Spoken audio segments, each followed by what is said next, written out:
काली नजर। माँ, माँ, अरे क्या माँ माँ कर रहा है? बकरी का बच्चा है क्या? अरे माँ, मजाक छोड़ो। मुझे फाइनली वो मेन चौराहे वाली दुकान मिल गई है। अब देखना, आपका बेटा दुगनी स्पीड से पैसा कमाएगा। ओफो, ये क्या? मेरी ऑनलाइन मेकअप क्लास चल रही है। इतनी जोर से क्यों बोल रहे हो आप दोनों? अरे मेरी धर्म पत्नी जी, मेकअप क्लास बाद में करना। वो चौराहे वाली दुकान मिल गई है हमको। अरे वाह! रुको, मैं अपनी माँ को फोन लगाकर बता देती हूँ। अरे मैं भी अपने रिश्तेदारों को बता देती हूँ, कितनी खुशी की बात है। हाँ हाँ, मैं भी अपने दोस्तों को बता देता हूँ। 1 हफ्ते बाद रजिस्ट्री है। बस, घर में खुशी का मौका था। उन तीनों ने अपने अपने फोन उठाए और लोगों में बात फैलाना शुरू कर दिया।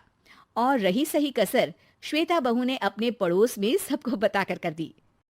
अरे वर्मा आंटी, अब हम भी जल्दी कार ले लेंगे। घर का रेनोवेशन होगा और ठाट से रहेंगे हम भी। अरे ऐसा क्या हुआ? लॉटरी बाटरी लग गई है क्या? अरे इस बार चौराहे वाली मॉल में हमको भी दुकान मिल गई है। दुकान नंबर 21, जो एकदम चौराहे पर है। अब ग्राहक बढ़ेंगे तो आमदनी भी बढ़ेगी ही ना।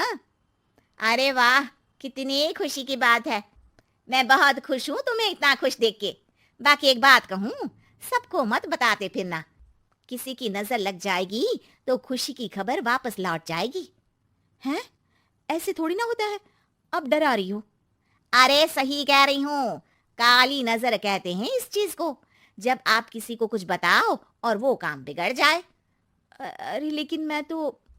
तुमने सबको बता दिया ना? हाँ, फोन लगा लगा के। अब बच के रहना। काली नजर बड़ी खतरनाक होती है। श्वेता इतनी खुश रहती है कि वो वर्मा आंटी की बात पर ध्यान ही नहीं देती, जबकि पड़ोस में और भी लोगों से खुशी की खबर शेयर करती रहती है। अगले दिन राजेश बहुत दुखी होकर घर आता है। अरे बेटा, क्या हुआ? मुंह क्यों सूजा हुआ है? मधुमक्खी ने काट लिया क्या?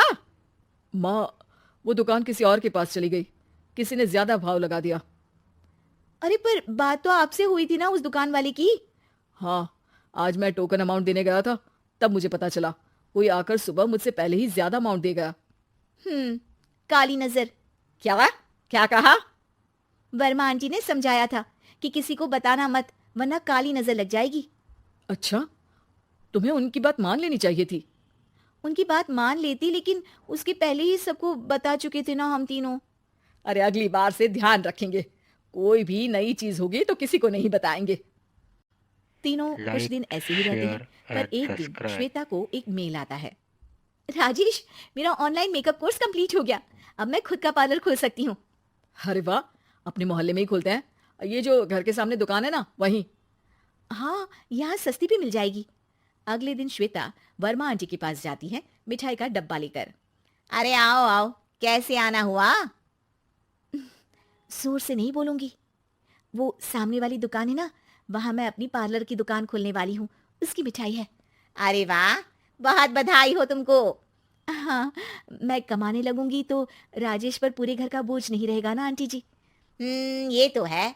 पर ये बता कि तूने ये बात किसी और को तो नहीं बताई ना? अरे नहीं नहीं, पिछली बार गलती कर दी थी।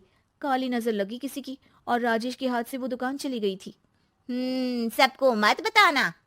चलो मैं चलती हूँ, कल दुकान की बात करने भी तो जाना है। अगले दिन श्वेता दुकान के लिए मालिक से बात करने जाती है। अरे लेकिन दुकान तो हम कल रात को ही किसी को दे चुके हैं। कल ही? हाँ, कल ही। 2 दिन बाद कोई यहाँ पार्लर भी खोल लेगा। अब कहीं और दुकान देख लीजिए। अरे पर हमको भी तो पार्लर ही खोलना था। हाँ भाई, ये एक ही दुकान है, आधी आधी तो नहीं दे सकता ना मैं। राजेश और श्वेता घर पर हताश होकर आ जाते हैं। इस बार तो किसी को बताया भी नहीं था। अब किसकी काली नजर लग सकती है? सुनो, तुमने माँ को बताया था क्या? अरे कैसी बात कर रही हो? माँ की नजर थोड़ी ना लगेगी। पक्का तुमने किसी को नहीं बताया था ना? सिर्फ वर्मा आंटी को बताया था।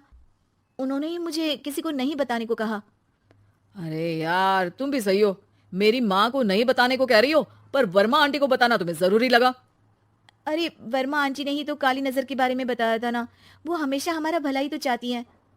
मेरी माँ भी हमारा भला ही चाहती है। अरे पर चिल्ला क्यों रहे हो? बात नहीं कर सकते क्या आराम से? नहीं आता वो आराम से बात करना, और करना भी नहीं चाहता हूं मैं। दुकान जाने का दुख गुस्से में बदल गया था और राजेश और श्वेता में बात बंद हो गई थी। 2 दिन बाद मोहल्ले में पार्लर का इनोग्रेशन हुआ। जिसमें मोहल्ले के सभी लोगों को बुलाया गया, पर श्वेता, राजेश और माँ नहीं जाते। माँ, अंदर आ जाओ, क्या देख रही हो? अरे नया पार्लर देख रही हूँ अपने आंगन से। देखो, माँ को दूसरे का सुख देखने में कितना मजा आ रहा है। मेरा दुख नहीं दिख रहा इन्हें। यहाँ मेरा पार्लर भी तो हो सकता था। अरे चुप रहो यार, हर बात में लड़ाई क्यों ढूंढ रही हो? राजेश और श्वेता फिर बहस करने लगते थे। तभी माँ ने दोनों को बाहर बुलाया। अरे जरा देखो तो, दुकान चलाने वाले का बोर्ड पर नाम क्या लिखा है? श्रुति वर्मा। गाड़ी निकाले बेटा, हमें कहीं जाना है। काली नजर का इलाज कराने? राजेश अपनी बाइक निकालता है। तीनों ट्रिपलिंग कर रहे हैं। माँ राजेश को उस मॉल वाली दुकान पर लेकर जाती है जहां राजेश अपनी दुकान खोलने वाला था। यही दुकान लेना चाहता था ना तू? हाँ, पर इनको भी दुखी करने लेकर आई हो क्या यहाँ पर दुकान दिखाकर? वहाँ काफी नहीं था? अरे श्वेता, थोड़ा सब्र रख, अभी पता चलेगा कि हम यहाँ क्यों आए हैं। बता, इस दुकान चलाने वाले का नाम क्या है? अनुपम वर्मा। कुछ समझ में आया? वो दुकान वाली श्रुति वर्मा, ये दुकान वाला अनुपम वर्मा, और हमारे पड़ोस में हमने उस दुकानों के बारे में बताया किसको था? वर्मा आंटी को। मतलब वर्मा आंटी ही हमारा काम बिगाड़ रही है? नहीं नहीं, ऐसा नहीं हो सकता, ये बस इत्तेफाक है। राजेश अपना फोन निकालता है और श्रुति वर्मा और अनुपम वर्मा के नाम फेसबुक पर सर्च करता है, जहां ये दोनों ही वर्मा आंटी के रिश्तेदार होते हैं। श्वेता को समझ में आ जाता है कि वर्मा आंटी की ही नजर काली नजर है। अब क्या करना है? कोई भी खुशी की खबर हो तो काली नजर से बचना है, यानी वर्मा आंटी से बचना है।